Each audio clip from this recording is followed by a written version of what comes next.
Hello students, कैसे हैं आप सब। उम्मीद करती हूँ बहुत अच्छे होंगे और मैं भी बहुत ठीक ठाक हूँ, बहुत बढ़िया हूँ। और आप बता दीजिएगा कि आपके एग्ज़ाम की कैसे तैयारी चल रही है।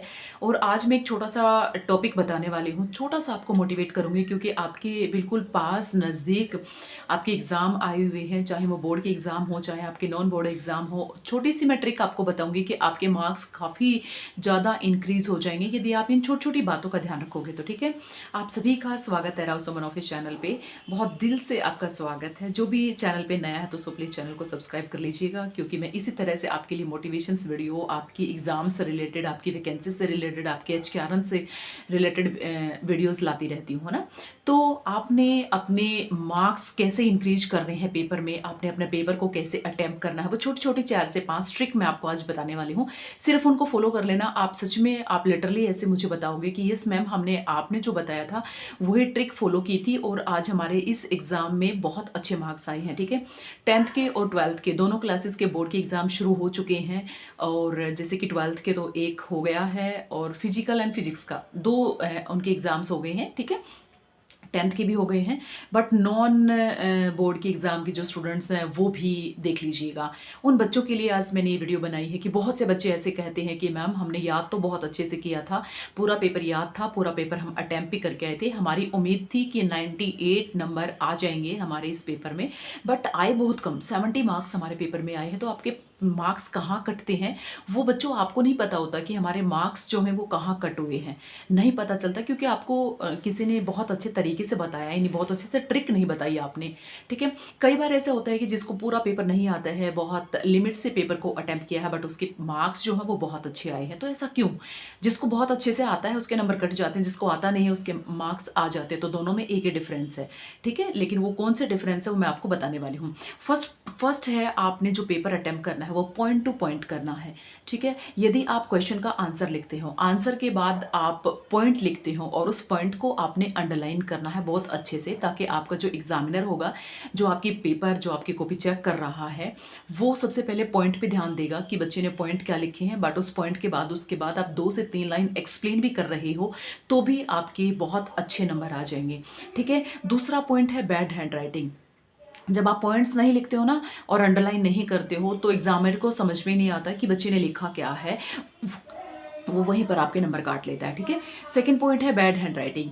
जैसे कि आपकी हैंड राइटिंग बहुत ही एक रनिंग हैंड से आपने आंसर लिख दिया और अपने राइटिंग पे ध्यान नहीं दिया आपने कि किस राइटिंग से आपने आंसर किया। ठीक है, ठीक है, मुझे आपको ऐसे लगता है कि मैंने पूरा आंसर बहुत अच्छे से किया है, बिल्कुल एग्जैक्टली क्रैम था आपका वो आंसर। ठीक है, क्रैम्ड आंसर आपने लिख दिया है, फिर भी उसमें आपके नंबर कम मिले हैं। किस वजह से? कि बैड हैंड राइटिंग।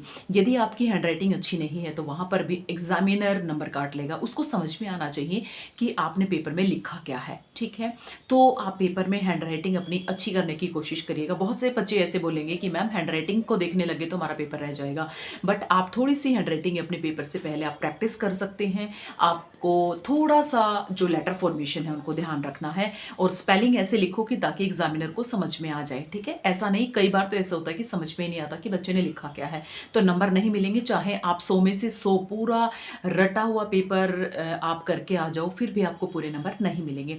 ठीक है, नेक्स्ट पॉइंट है कट अवॉइडिंग। जैसे कि कई बच्चे करते हैं कि एक क्वेश्चन कर दिया, आंसर कर दिया और उसके ऊपर उसको लगा कि ये आंसर मैंने गलत लिख दिया है तो उसको कट कर देते हैं, है ना। अपने पेन से बार बार में बार बार मतलब किसी भी वर्ड को कट कर रहे हैं, कभी इस वर्ड को कट कर दिया, 4 वर्ड लिख दिए, उसके बाद फिर कट कर दिया, फिर कट कर दिया। तो इस टाइप से एग्जामिनर जब भी आपकी कॉपी चेक करेगा तो वहां पर आपके नंबर कट जाएंगे। चाहे आपने उस कट करके बहुत अच्छे से लिखा है, बिल्कुल करेक्ट आंसर लिखा है, बट जो उस कटिंग को देख करके एग्जामिनर आपके नंबर काट देगा। तो आपने उस कटिंग को अवॉइड करना है पेपर के अंदर, बिल्कुल नहीं कटिंग करनी है। ठीक है, नहीं आता है तो एक बार आप, जैसे आपको लगता है कि मैंने ये आंसर गलत लिख दिया, बट आपने उस पूरे आंसर पे कट नहीं लगाना है। जहां पर आपने ANS लिखा है, आंसर लिखा है ना, फर्स्ट ANS, क्वेश्चन के नीचे आप ANS लिखते हैं, उसके बाद आप आंसर को शुरू करते हैं, उस पर आप क्रॉस लगा दो छोटा सा। ठीक है, कि ये मेरा आंसर गलत है। ठीक है, इस टाइप से आपके नंबर नहीं कटेंगे। उसके बाद होता है कि जैसे कि हम पेपर में बैठ गए हैं, कोई क्वेश्चन है और उसके बाद उसका आंसर हमें याद नहीं है, है ना। याद नहीं तो हम दिमाग में सोचने बैठ जाते हैं कि यस इसका आंसर नहीं आता है, आंसर मुझे तो इस क्वेश्चन का आंसर नहीं आता है। तो मैं कहूँगी आपको पेपर के अंदर आपने कोई भी क्वेश्चन नहीं छोड़ के आना है, उसका आंसर आपको याद नहीं आ रहा जस्ट टाइम, बट आपने क्या करना है उस टॉपिक पे जाना है। टॉपिक पे मतलब वो टॉपिक आपने पढ़ा है, रीड किया, बिल्कुल रैंडमली भी रीड किया है, तो उससे रिलेटेड उस क्वेश्चन का आंसर आपको लिख देना है, वो आंसर छोड़ के नहीं आना है, टॉपिक से रिलेटेड लिख दो आप, ठीक है। उसके बाद जब भी आप किसी को भी जैसे आंसर लिख रहे हैं तो पैराग्राफ फॉर्म में लिखना है आपने, ठीक है। डन। उसके बाद क्या पॉइंट है, जैसे कि आपके जैसे आपने पेपर को पूरा अटैम्प्ट कर दिया है और आपको ऐसे लगता है कि मेरे तो नंबर कहीं ना कहीं कटेंगे, अब मेरे नंबर इसमें बहुत अच्छे से आने वाले नहीं हैं, तो यही मैंने सारे पॉइंट्स जो बोले हैं उन्हीं को फॉलो करना है, इससे आपके नंबर काफ़ी हद तक इंक्रीज होंगे, ठीक है। और एक पेपर में आपने कोई भी क्वेश्चन नहीं छोड़ के आना है। आई थिंक मुझे ऐसा लगता है जो बच्चे पढ़ते हैं, बहुत अच्छे से तैयारी करते हैं, वो एक बार चैप्टर से तो रैंडमली थ्रू आउट हो रहे होते हैं ना। हाँ, एक बार भी आप थ्रू आउट हो जाते हैं चैप्टर से तो उससे रिलेटेड कोई भी क्वेश्चन आता है 100% sure, I am damn sure I will say, ठीक है, कि आप उसका आंसर बहुत अच्छे से अटेम्प्ट करके आ सकते हो। तो आपने कोई भी क्वेश्चन नहीं छोड़ना है, चैप्टर से रिलेटेड आप उसमें कुछ भी लिखो, ठीक है। तो ये था आपका पेपर अटेम्प्ट करने का मेथड, ये आपने अपना लोगे तो मैं कहूँगी आपको 99% से कोई रोकने वाला ही नहीं है, ठीक है। जब भी आप पेपर करके आते हो, मेरे बहुत से ऐसे एग्जाम्पल है, मैंने बहुत से टीचर से पूछा है, मैंने बहुत से बच्चों से पूछा है, मैं हर रोज़ बच्चों को यही बताती भी हूँ कि जब भी आपने पेपर को अटैम्प्ट करना है बच्चों, आपने ये चीज़ें ध्यान रखनी है। सबसे पहले तो अपनी हैंड राइटिंग, ताकि आप जो आंसर लिख के आते हो करेक्ट आंसर लिख के आ गए हो, लेकिन एग्जामिनर को आपकी राइटिंग समझ में नहीं आई तो आपको क्या ही मार्क्स देगा वो, ठीक है। एक तो मेरा बिल्कुल नॉन में एक स्टूडेंट है, मेरे बिल्कुल पास पड़ोसी में है, वो बच्चा बहुत पूरा पेपर करके आया है। मैं उसकी एक बता भी देती हूँ कि उसके पास पेपर आ गया था रात को, पेपर आउट हो गया, रात को आ गया, उसने पूरा पेपर याद कर लिया, पूरा पेपर बिल्कुल अगले दिन बिल्कुल एग्जैक्टली पेपर को छाप के आ गया पूरा, लेकिन उसके बावजूद भी उसके पेपर में कितने मार्क्स, 60 मार्क्स, ठीक है।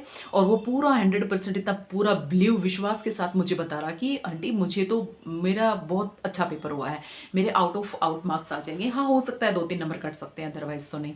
लेकिन उस बच्चे की हैंड राइटिंग इतनी गंदी थी कि एग्जामिनर को उसकी राइटिंग समझ में नहीं आई, इस वजह से उसके बहुत से नंबर कट गई, ठीक है। उसको था कि मेरे बहुत अच्छे नंबर आ जाएंगे, बट हैंड राइटिंग भी आपके पेपर में काफ़ी मैटर करती है स्टूडेंट्स। आपने हैंड राइटिंग ऐसी करनी है ताकि एग्जामिनर को समझ में आ जाए, ठीक है। तो आज के लिए बस इतना ही है, और इसी तरह से मैं आपको इतने छोटे छोटे ट्रिक्स और ऐसी मोटिवेशन ट्रिक्स, आपकी एग्ज़ाम से रिलेटेड ट्रिक्स मैं आपको देती रहूँगी। और जो भी बच्चा नया है मेरी वीडियो पे, जो भी मुझे देख रहा है, तो सो प्लीज़ पहली बार आया है तो चैनल को सब्सक्राइब कर लीजिएगा।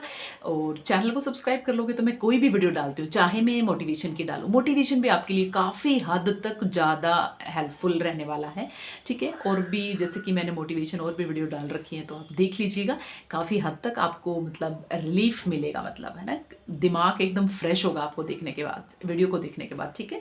तो आप चैनल के साथ बने रहिएगा और मेरे साथ भी आप बने रहिएगा, और चैनल को सब्सक्राइब कर लीजिएगा। जैसे ही मैं कोई भी वीडियो डालती हूँ, चाहे मैं एग्जाम से रिलेटेड डालूँ, चाहे मैं मोटिवेशन से रिलेटेड है, वट एवर एनी वीडियो मैं आपको अपलोड करती हूँ आपके लिए, तो सबसे पहले आपके दिमाग में और आपके फ़ोन में घंटे बजे कि मैम ने वीडियो डाल दी है और कुछ न कुछ आज नया सिखा के जाएंगे, ठीक है। तो आज के लिए बस इतना ही हो कि बाय बाय, टेक केयर, खुश रहो, मस्त रहो और बहुत अच्छे से तैयारी करो अपनी। और जो मैं बता रही हूँ ट्रिक्स को फॉलो भी कर लोगे तो भी आपको बहुत अच्छे मार्क्स आ जाएंगे, ठीक है। तो आज के लिए ओके, बाय बाय।